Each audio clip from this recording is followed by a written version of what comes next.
Hi అండి. ఇవి వచ్చేసి మినపప్పుతో జంతికలు అయితే చేశానండి.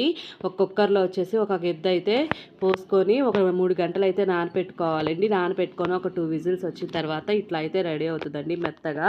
వీటిని ఇప్పుడు స్ట్రైన్ చేయాలండి. జల్లెడ లాంటిది లేదంటే స్టీల్ గరిటెలో ఇలాగ నేను చూపించిన దాంట్లోకి అయితే జల్లెడైతే అంటే నీళ్ళన్నీ పోగొట్టుకొని చల్లగా అయిన తర్వాత మిక్సీ పట్టుకోవాలండి. ఇవి వచ్చేసి పిల్లలకి స్నాక్స్గా మాకు కూడా టీ టైంలోకి కావాలని చేస్తున్నానండి. బయట ఎన్ని తెప్పించినా కానీ అమ్మటనే అయిపోతున్నాయి అన్నమాట. అందుకని డబ్బులు కూడా ఎక్కువ అవుతున్నాయండి. ఇది మహా అయితే ప్రిపేర్ చేసుకుంటే ఇంట్లో కేజీ చక్రాలు కూడా మనకి 100 రూపీస్లో అయిపోతుంది అనమాట. ఇప్పుడు వచ్చేసి నేను అయితే ఒక గిద్దకి 3 గిద్దల పిండి అయితే తీసుకున్నానండి. తీసుకొని ఆ మిక్సీది పట్టుకున్న దాన్ని మొత్తాన్ని ఆ పేస్ట్ని పిండిలో అయితే వేసేసాను. పిండిలో వేసేసి దీంట్లో వచ్చేసి కొద్దిగా వామ్ అయితే వేసుకుంటున్నానండి. మీరు తెల్ల నువ్వులున్నా వేసుకోవచ్చు. ప్రజెంట్ నా దగ్గర తెల్ల నువ్వులు లేవు కాబట్టి వాముతోనే సరిపెట్టేశాను. దీంట్లో కారము మీ ఇష్టం అండి, వేసుకుంటే వేసుకోవచ్చు. ఆ వాము యొక్క కారం కూడా సరిపోతుంది. నేనైతే వాము, ఉప్పు, కారం కూడా వేసుకున్నానండి. మాకు కొద్దిగా కారం కారం కావాలని, స్పైసీగా ఉండాలి అని వేసుకున్నానండి. వేసుకొని మొత్తాన్ని శుభ్రంగా కలుపుకోవాలండి. ఫస్ట్ వాటర్ ఏం లేకుండా కలుపుకొని దానిలో ఉప్పు కారం ఏమన్నా తగ్గిందా లేదా అని చూసుకోవాలి. చూసుకున్న తర్వాత కొద్దిగా వాటర్ పోసుకొని కలిపేసుకోవాలండి. ఇది చూడండి చాలా టేస్టీగా వస్తాయి జంతికలు అనేది. చాలా సూపర్గా ఉన్నాయండి. బయట తెచ్చిన దానికంటే ఇంట్లో కూడా చాలా ఈజీగా సాఫ్ట్గా తయారవుతూ ఉంటాయి కదండి. ఇప్పుడు స్కూల్స్ కూడా ఓపెన్ చేశారు కదా, వాళ్ళకి కూడా స్నాక్స్ కావాలి కదా. నాకైతే కొద్దిగా ఉప్పు తగ్గినట్టు అనిపించింది. అందుకని మళ్ళీ కొద్దిగా వేసుకొని కలుపుకున్నానండి. కలిపిన తర్వాత అయితే ఉప్పు కారం సరిపోకపోతే మళ్ళీ కలవదండి. ఎక్కడైతే వేసామో అక్కడే చాలా ఉప్పగా ఉంటాయి చక్రాలు. ఇట్లా కలుపుకొని కొద్దిగా కారం ఉప్పు చూసుకొని తర్వాత కొద్దిగా వాటర్ అయితే పోసుకొని మనం కలుపుకోవాలండి. మినప చక్రాలు చాలా జిగటగా ఉంటాయి కాబట్టి మనం కలపటం కూడా కొద్దిగా కష్టంగానే ఉంటుంది. వాటర్ అయితే ఎక్కువే పడతాయండి.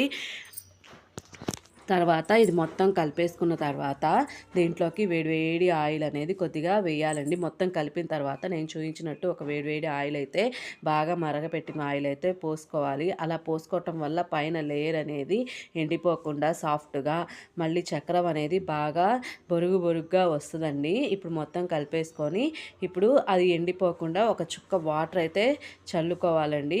చూడండి నేను చూపించినట్టు పైన ఒక చుక్క వాటర్ అయితే చల్లుకొని ఇట్లాగా కలుపుకొని పిండిని దాని మీద ఒక తడిగుడ్డ అయితే కప్పుకోవాలి. కప్పుకొని ఒక 15 నిమిషాలు ఆగిన తర్వాత మనం చక్రాలు చేయటము స్టార్ట్ చేయాలండి. చూడండి జిగటగా ఉంది కాబట్టి మన చేతికి కూడా కొద్దిగా అంటిద్ది అనమాట. ఇప్పుడు మళ్ళీ మొత్తాన్ని శుభ్రంగా కలిపేసుకొని ఆయిల్ని బాగా కాగిన తర్వాత మనము జంతికల్లో పెట్టేసుకొని ఒత్తేసుకోవటమే. నేనైతే గన్ అయితే తీసుకున్నానండి. దానిలో ప్లేట్ మార్చడానికి నాకు ఆ ప్లేట్లు అయితే కనబడలేదు. మీరు 3 రంధ్రాలు ఉన్న ప్లేట్ని అయితే తీసుకోండి. ఇక్కడ మనకి 6 రంధ్రాలు ఉన్న ప్లేట్ వచ్చేసరికి అది ముద్దగా ఉండేసి మనము తిప్పినప్పుడు కూడా స్పేస్ లేకుండా ఉండటం వల్ల కొద్దిగా గట్టుకైతే వచ్చినాయి అనమాట. అందుకనే మేము ఒక 4 ఇలా చిన్నవి వేసి మాకు నచ్చక మళ్ళీ డైరెక్ట్గా ప్యాన్లోనే మేము ఒత్తేసుకున్నామండి. అందుకనే చెప్తున్నాను, మీకు 3 రంధ్రాలున్న నా ప్లేట్ని అయితే తీసుకొని జంతికలు అయితే చేసుకోండి. చూడండి ఆయిల్ అయితే బాగా హీట్ అయింది. హీట్ అయిన దాన్ని మీడియం ఫ్లేమ్లో పెట్టేసుకొని మనమైతే గోలించుకుందాము, అంటే ఫ్రై చేసుకుందామండి. మనం ఫస్ట్ వేయంగానే అమ్మటిని తిప్పేయకూడదు. ఇప్పుడు ఈ బుడగలు కొద్దిగా తగ్గిన తర్వాత మనము కొద్దిగా అట్లా టర్న్ చేయాలండి. ఇవి ఎంత వేయించినా ఉడికితాయండి, కాకపోతే తెల్లగానే కనబడతాయి, మాడినట్టు కనబడదు అనమాట. మనము అందుకనే లైట్గా వచ్చినప్పుడు తీసేసేయటమేనండి బుడగలు. చూడండి మనకి ఇంకా చూడండి ఇవి తెల్లగానే ఉంటాయి అన్నమాట. మనం ఇంకా కొద్దిగా కారం వేసాం కాబట్టి కొద్దిగా ఇలాగ కలర్లోకి వచ్చినాయి, లేదంటే మనకి తెల్లగా ఉంటాయి. అందుకని తెల్లగా ఉన్నప్పుడే అవి ఉడికిపోతాయండి. తీయగానే కొద్దిగా మెత్తగా ఉండిద్ది. కొద్దిగా ఆరిన తర్వాత బాగా గుల్లగా వస్తాయండి, బాగుంటుంది. ఇంకా అన్నీ చేసుకున్న తర్వాత మళ్ళీ మీకు చూపిస్తానండి. ఇప్పుడైతే ఫస్ట్ చూపించా కదా, మొత్తం చూపిస్తే లేట్ అవుతుంది. మాకైతే ఇది మనము మళ్ళీ ఇంకొక టిప్ అండి, చక్రాల గిద్దెలో పెట్టుకునేటప్పుడు మనం పిండిని ఇంకొద్దిగా వాటర్ వేసుకొని పెట్టుకోవాలండి. వాటర్ వేయటం వల్ల ఆయిల్ అనేది దీనికి ఏమి ఎక్కువేం పట్టదనమాట. వాటర్ కొద్దిగా తడుపుకొని పెట్టకపోతే మనం ఒత్తేటప్పుడు చాలా కష్టపడాల్సి వచ్చిందండి. చూడండి ఇవైతే ఎంత బాగా వచ్చినాయో. ఇప్పుడు వచ్చేసి లాస్ట్గా మొత్తం పెట్టిన తర్వాత మిగిలిన దాంతో ఇదిగో ఇది మొత్తం తీసేస్తున్నానండి. మిగిలిన పిండిని ఇలాగా మొత్తం తీసేసుకొని ఉల్లిపాయలని పొడవుగా కట్ చేసుకున్నానండి. పొడవుగా కట్ చేసుకొని మనము దీంతో ఎప్పుడు చక్రాలు చేసినా ఒక ఉల్లిపాయ అయితే ఇట్లా కోసుకొని ఇలాగా పకోడీలాగా వేసుకుంటానండి. పకోడీలాగా వేసుకుంటే సూపర్గా ఉంటాయండి.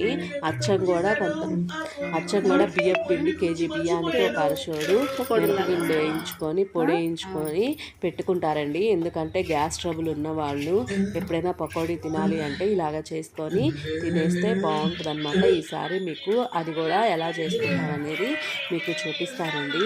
అంటే మాకు గ్యాస్ ట్రబుల్ ఏం లేదు, చాలామంది అలా చేస్తుంటే చూసాను అనమాట. చూడండి, అది వేసేసి కలిపేసుకునే లోపు ఇది ఫ్రై అయితే అయింది కదా, ఇందాక ఒత్తింది. ఇప్పుడు టర్న్ చేసుకుంటానండి అట్లకి టర్న్ చేసేసుకొని దాన్ని ఫ్రై చేసుకోవటమేనండి. ఇలా ఒత్తితేనే నాకు ఎందుకో గుల్లగా బాగా వచ్చిందండి. స్పేస్ ఉంది కదా చక్రానికి అలాగా చిన్నవి చేస్తే నాకేమో అనిపించలేదు. అందుకనే మీకు 3 రంధ్రాలు ఉన్నదాన్ని తీసుకోమని చెప్తున్నాను. ఇలాగా లాస్ట్లో మిగిలిన పిండిలో చక్కటిగా ఉల్లిపాయలు పచ్చిమిర్చి వేసుకొని పకోడీ అయితే చేసుకున్నానండి. ఆ పకోడీ ఎలా వచ్చిందంటే ఇది కూడా తెల్లగానే వస్తుంది అనమాట. నా వీడియో కనుక మీకు నచ్చినట్టయితే లైక్ చేయండి, షేర్ చేయండి, సబ్స్క్రైబ్ చేసుకోండి. పక్కనే ఉన్న బెల్ ఐకాన్ని ట్యాప్ చేయండి. ఎప్పుడు ఏ వీడియో పెట్టినా నోటిఫికేషన్ అయితే వస్తుంది. చూడండి, ఇప్పుడైతే అవి కూడా తెల్లగానే ఫ్రై అవుతాయండి. తీసుకొని దాని మీద ఉప్పు, కారము, గరం మసాలా వేసుకొని తింటే సూపర్గా ఉంటాయి అన్నమాట. ఆ పిక్ అనేది డిలీట్ అయిపోయింది అనమాట. ఎందుకంటే నా ఫోన్లో స్పేస్ అయితే అయిపోయిందండి, అదైతే క్యాప్చర్ అవ్వలేదు. చూడండి, మొత్తం బొచ్చు అయితే